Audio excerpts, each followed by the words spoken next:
So straight up, I'm not a fan of horror. I avoid it, actually. I stay clear, cause I'm a scared guy. Duh. Naturally, this extends to manga. I have never read a Junji Ito book, and most likely never will, and yes, I am aware of how sad that is. But that's just how she be sometimes. There is, however, a branch of horror that I do enjoy, somewhat, sometimes, and that's bad horror. Like when it's so bad that it's kind of good, and that usually means it's going to be funny. In my opinion, humor is the antithesis of horror, so if the movie or book or whatever is so bad that it makes me laugh, then I should be okay. And that's precisely what Shibuya Goldfish is. What would you do if tons of giant goldfish appeared in your city and started eating everyone around you? I'm sure that's a question you must ask yourself daily because of course that would cross your mind. But Shibuya Goldfish actually does a somewhat decent job of answering that question, bringing you very close to a handful of survivors as they fight for their very lives against schools of giant hungry goldfish. With that said, how good is this series, or rather, how bad is it? Well, it's complicated, and I'm about to tell you why. So let's get into it. Before we get started though, I'd like to welcome you to MangAnalysis, where I do little reviews of the manga I've been reading. If you like what you see and would like to see more, make sure to subscribe and leave a like. Maybe even leave a comment. Let's get a conversation going.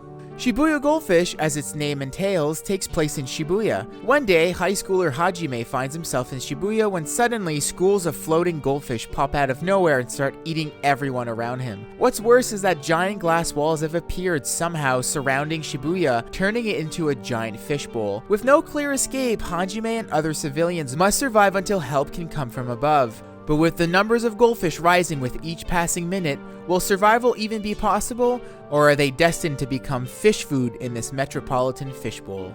So the best thing about this series is the premise. Like, there was no way I wasn't going to pick up this bad boy after reading the premise. Horror or not. Like floating giant goldfish eating people?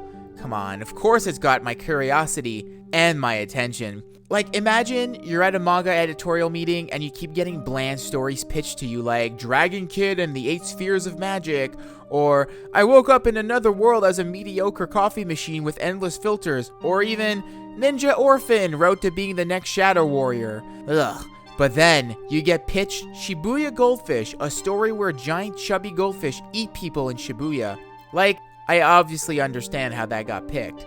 What's more is that while the premise is intriguing, the mystery behind the goldfish is really well done. I've read the 9 available books, and it's still pretty unclear what these goldfish are all about. Sometimes you get hinted that maybe there's some sort of supernatural manifestation, but then a few chapters later, you're led to believe that it's through scientific experiments that they're here. And then later, you may find out that it's both, or then again, something else entirely. I honestly can't wait to finish the series purely on the fact that I want to know what the heck these goldfish are, and how they got here. Speaking of which, the goldfish themselves, they're so awesome. They themselves hold so much mystery and intrigue. Like, why do they grow human arms and legs, and some have hair, and then sometimes they'll start talking? Like, what? They also keep evolving and mutating. As the story progresses, some get smaller and eat you from the inside out, while others explode and others release hormones that attract other fish, and so on. A good horror, in my opinion, is scary because it's presenting me with something I can't understand. Humans by nature fear what they don't know, so giving me a goldfish, which is something I feel I'm pretty familiar with, and distorting it into something I don't understand is a great basis for a good horror story. It's silly because you look at it and think, hey, it's my boy, it's Magikarp, and then he turns around and eats your friend for seemingly no reason and sort of ruins your day. If Shibuya Goldfish does one thing really well, it's set itself up as a really interesting read.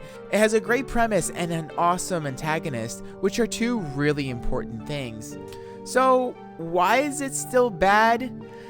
Let's get into that. Despite the great premise and the awesome monster, the reason I think Shibuya Goldfish ultimately fails as a horror manga simply is because it has pretty bad artwork. The rest of the execution is also not super excellent, but the biggest culprit is the art. I just want to say I hate bashing on someone's art. I think artists all have their own style, and that's great. But part of being a manga artist is to choose a story that matches your art style, or to change your style to match a story. This story and art style do not mesh well together. The artwork sort of reminds me of a really low budget early 2000s anime, except it's not anime, it's a manga instead. The art really takes you out of the immersion that it's trying to give you. Despite how silly the plot is, it takes itself really seriously.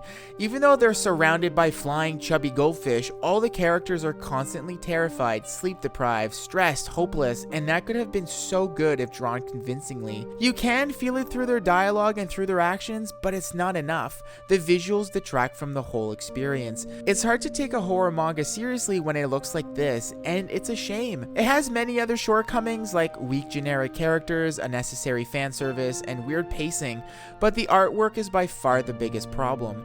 Interestingly enough, the fish are actually drawn beautifully. If there's one thing that looks good here, awesome even, it's the fish. It's just frustrating because I could see so many other artists handling this super well, like Takeshi Obata of Death Note, Chuzo Oshimi of Happiness and Blood on the Tracks, and even Posca Demisu from The Promised Neverland. But alas, we were given this artist, and you know what, that's fine. It's just ultimately, in my opinion, fails to convey what it was trying to convey.